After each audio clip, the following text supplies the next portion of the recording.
Hello guys, welcome to my channel মা Lakshmi construction and supplier.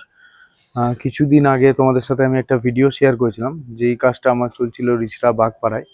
জল ছাদ করবো বলেছিলাম, তখন ভিডিওটা জল ছাদটা কমপ্লিট হয়নি, তাই সেই ভিডিওটা আমি শেয়ার করতে পারিনি। আজকে অনেক দিন বাদই ভিডিও করছি, কাজের কারণে আমি ভিডিও করতে পারিনি। তা এখন জল ছাদটা কমপ্লিট, তো কি কি কাজ হয়েছে সেটাই আমি তোমাদের সঙ্গে শেয়ার করার জন্য আবার এলাম। তো এই ছাদটার কাজ হয়েছে প্রায় 1100 স্কোয়ার ফিটের কাছাকাছি। ছাদটা ঢালাইয়ের জন্য আমি ব্যবহার করেছি লাফার সিমেন্ট। তার আগে আমি পিডি লাইটের কেমিক্যাল দিয়ে একটা ছাদে কোটিং করে নিয়েছিলাম, কারণ ছাদ দিয়ে জল চুইছিল। পার্টির কাছে সমস্যা হচ্ছিল খুবই। তো জল চুয়ানোটা যাতে বন্ধ হয় সেটা ট্রিটমেন্ট পর্যাপ্ত পরিমাণে করার জন্যই আমরা এই কেমিক্যাল ট্রিটমেন্টটা করেছি।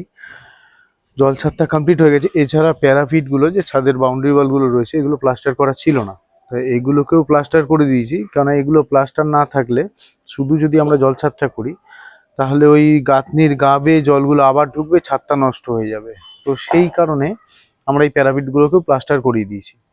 এছাড়া বাড়িটার আউটসাইডেও কিছু রিপেয়ারিং কাজ হচ্ছে, কেননা বিমের ছাদের তলা থেকে, বিমের জায়গা থেকে পুরো বাড়িটা ক্র্যাক এসছে কিছু। তো আউটসাইডগুলো রিপেয়ারিং করছি। নিচে দুটো ঘর রয়েছে বেডরুম, সেগুলোকে 7 ফুট লেভেলে ছাড়িয়ে সেগুলো টাইলস করছি, প্লাস্টার ছাড়িয়ে। তা সেই টাইলসের ভিডিওটা হয়তো আমি তোমাদের সঙ্গে পরে শেয়ার করব। আজকে আমি তোমার সঙ্গে জল ছাদ আর এই প্যারাপিট প্লাস্টারের ভিডিওটা শেয়ার করলাম, যেটা অনেকদিন আগে আমি শেয়ার করেছিলাম, ইনকমপ্লিট কাজ ছিল। তা আজকে কমপ্লিট কাজে ভিডিওটা শেয়ার করতে পেরে খুবই ভালো লাগছে। যদিও ভিডিওটা করতে অনেকদিন সময় লেগে গেল। তো যাই হোক, আবার দেখা হচ্ছে পরবর্তী কোনো ব্লগে। ভালো থাকবেন।